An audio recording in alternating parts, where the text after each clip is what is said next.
destination is on your left. Port Annapolis Marina. Okay guys, we just got to the boat and we literally don't know how to turn on the lights. The navigation. And this all looks like there's radar, tricolor streaming, refrigerator. Should I what click is this that? saying? Some of them are in French. It's in French and then English. It's in French. Should I click the refrigerator? Okay. Is there anything that looks like lights? Okay, well I heard the compressor kick on for the refrigerator. That's a good sign. Oh, does it need water? Does it have a seacock that's closed? By any chance? Well, it just kicked back off again. Should I turn it off? I don't think so. It should be electric. I thought it was seawater. I don't know. Turn it off until we know. Oh, some galley lights. Ta-da! Okay, there's a light on. We were an average family, struggling with debt and yearning for freedom and adventure. Now we live full-time in our RV, and we share our adventures with the world. We've got a big dream of purchasing a liveaboard sailboat and expanding our adventures to the water. Welcome to our channel, Salty Escape. Let's change our story, let's change our life. We'll do it our way, our own design. In our last episode, we shared with you the odd experiences of our survey. And I didn't get too in-depth out of respect for the owners. If you missed that episode, I'll put a banner on top where you can go and check that one out. Today is December 26th. This is real time, and I wanted to jump in here and let you guys know that between the survey and us taking possession of the boat, there was an awful lot that happened that really wasn't, it doesn't translate well to video, and we didn't capture a lot, and so I want 1 minute of your time and we'll quickly get you caught up. The survey came back with some safety issues. It was minor stuff, like the fire extinguishers were expired. So the safety items that were brought up was, a big one was the batteries. There were positive bus bars in there that were not covered. And the surveyor said that it was a safety issue because if you're in there wrenching, you could short it out. And anyway, so that needed to be fixed. Fire extinguishers. They needed to be replaced because some were expired, although I think there were enough that were not, but it was just the survey didn't get them all. Yeah, so. And then the third thing, which was the big thing, was the mast light. At the top of the mast, the tricolor light, and I think the anchor light were not working. And so those had to be replaced, or new bulbs, or whatever the problem was. All of this had to be done before closing. And the reason was because we were using our credit union, which we have a relationship with. Yes, we went through our credit union because we were going to get a really good rate and really good terms and a short-term loan, because we don't like long-term loan stuff at all. So it worked out really well for us. But because it's a credit union, even though they do marine lending, they don't do it a lot, and they required all safety items that were mentioned on the survey had to be done Before closing. Before and I guess closing. that's unusual. And everybody seemed to have a little bit of a hesitation with that, and they really wanted to push. Would they accept a letter that will get this done, like a letter of intent, get it done later? Nope, they absolutely wouldn't. So this was communicated with the seller, and as we mentioned in the survey, kind of odd behavior. The seller just absolutely never acknowledged that he received this information, that these things needed to be done. Just didn't. We took it upon ourselves to go buy fire extinguishers. Yeah, we bought all those. And then we offered to go and do the other things, or pay for the other things to The be big done. issue was the light at the top of the mast. So we couldn't commission work to be done on our boat, And we weren't allowed to on go somebody do else's it boat. ourselves. Right. So, how we handled this, the big issue was we bought the fire extinguishers, like we just said. The batteries, we took pictures and submitted them to the bank, and they felt like it was okay. The surveyor was extra cautious, which we appreciate, but the bank didn't see much of an issue with the way that they were set up. That was really nice that they worked with us on that. Our closing was originally supposed to be by October 8th. But when we finally heard from them, the yard that they had hired, we're going to do it for like 3 weeks, 2 weeks, 3 weeks, something like that. So it wouldn't be done till almost November. Won't work. And so we offered to pay for it ourselves. We'll pay to have a rigger to go up and replace the bulb or replace the fixture, whatever. Went looking for another rigger to go up there and do it. We had people lined up. we couldn't get them to respond to us to say, okay, go ahead and do it. So we had to delay closing a full week to try to work this out. And it was crazy. They responded to that. They signed after, well, we actually fell out of contract, and then 24 hours after the contract expired, they signed the continuation of the contract. So we just kind of let that go. Fine, we're still in contract. Day before closing, our broker calls me and he is scrambling to try to get this done. He said, forget it. We're doing it ourselves. I've got my rigger. He's going to go get it done. And then he couldn't get them to respond. Yep. He tried all day, all this stuff. And then this was at 8 a.m. He was driving into work. He told me he's going to get it done. He's going to get it done today. He gets into work and he gets an email. The yard managed to get the work done ahead of schedule and the light was finished. And lo and behold, it was actually done the week before and just communicated that day. And so we could have closed on the original date of our closing. We had delayed it 1 week, but if we had known that it had been done, we would have closed on time. With this, we get an email that was sent from the seller to his broker, from his broker to our broker, and then our broker literally put it in quotes and sent it to us from the seller. And it said, I'm going to paraphrase this. During the survey, the buyers expressed plans to move this boat to Myrtle Beach. And he says, this boat absolutely cannot go down the waterway. The bridge heights are 65 feet and the mast height is 65 feet. And if we attempted to take this down the waterway, we would inevitably hit a bridge and cause a catastrophic failure, even possibly death. Or we could possibly hit a power line, and I kid you not, cause a lightning strike, which will kill all of us.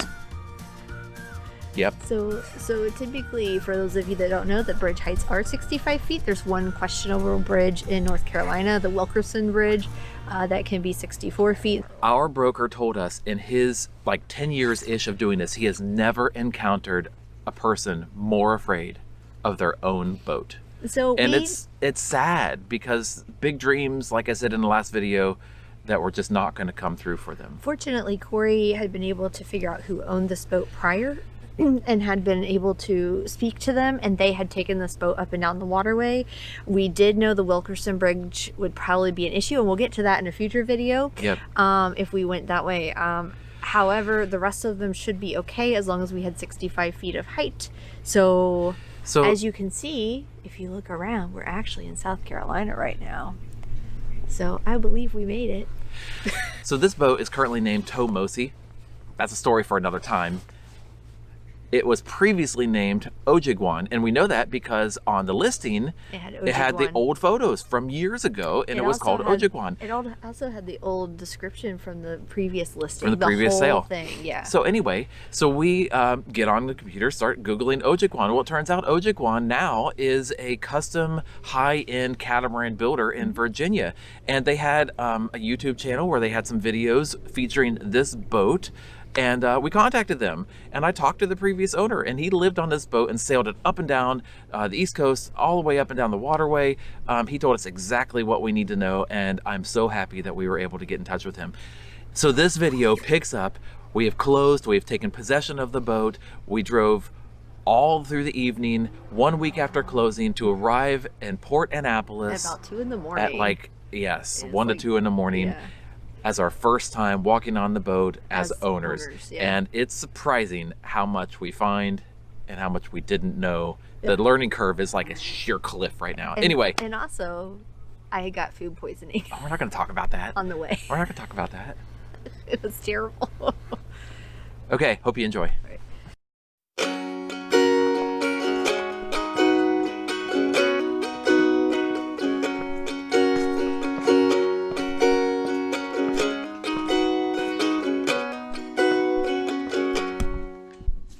Here, we made it. We worked all morning. I'm ready to go. We worked all morning. Drove 8+ hours to get here. Yeah. This is our first time looking at our boat. We've looked at it when it wasn't our boat, but now it's our boat. And it's dark. We need a flashlight. We need a flashlight. Are you locked?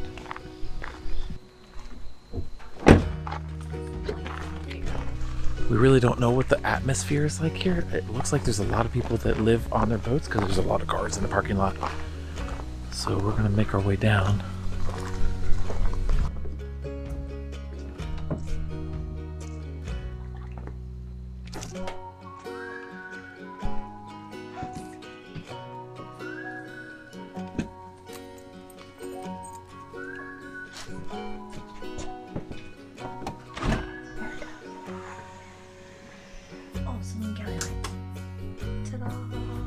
there was a light on. It's Shower pump, saloon and galley lights. port hall These lights. are not working. They almost look like they're Guys, we don't know how to turn the lights on.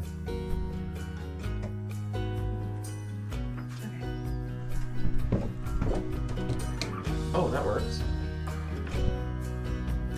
I don't think we can really gauge how the first night went because it was technically we slept on a boat, but it wasn't really. We got in really late and then we were up a few hours just trying to get oriented and then.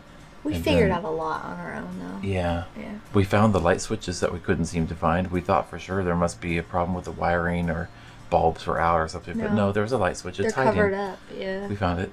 Anyway, the objective for today is cleaning.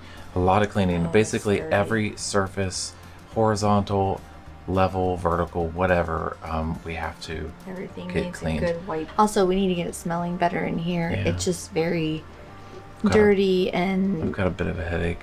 All right, guys, big day today. A lot of work. We're gonna try to keep you with us, keep you up, have you keep up pace with us. I might have to take a nap here in a little bit.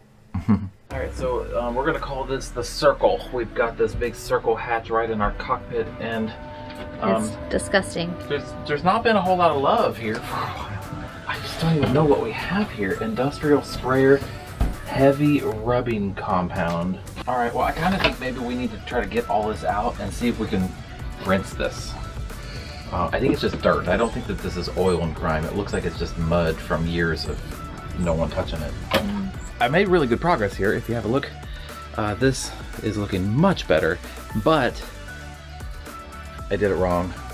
I just realized that everything here from the cockpit drains into this, what we're gonna call the circle, and then it drains out. So I cleaned that first, and now that I've started cleaning all of this, it's all running in. I'm gonna do this little catch basin here, and it's all gonna run in, and that's, you know, it is what it is. Anyway, we're making progress, so keep trucking along. But look what I found down in here. There is 2 of these. That's a trash bag. 2 of these. I don't know how much chain is here, but it looks brand new. Anchor rod and anchor chain, brand new. Happy to have it. We'll stow it in there and keep it for the ready. Not really sure what it is, how long it is. We'll figure it out. This is the genset starting battery. I don't know how well you can see that, but it's saying 3 volts. And this is the wires coming from the inside for the battery charger. And when I open this up, like, why isn't the battery charger working? I'm following both leads. Both of these leads are coming down to the positive terminal. And this one is labeled with a red. What in the world? So I'm gonna have to undo that and see if we can salvage this battery.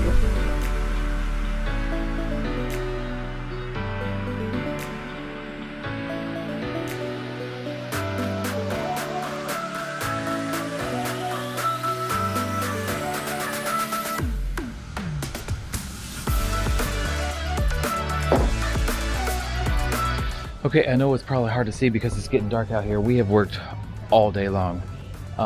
We found the best tool is the magic eraser because we have this scrub brush that we've used a lot and it helps a little bit, but if you can see right here, can you see that difference there?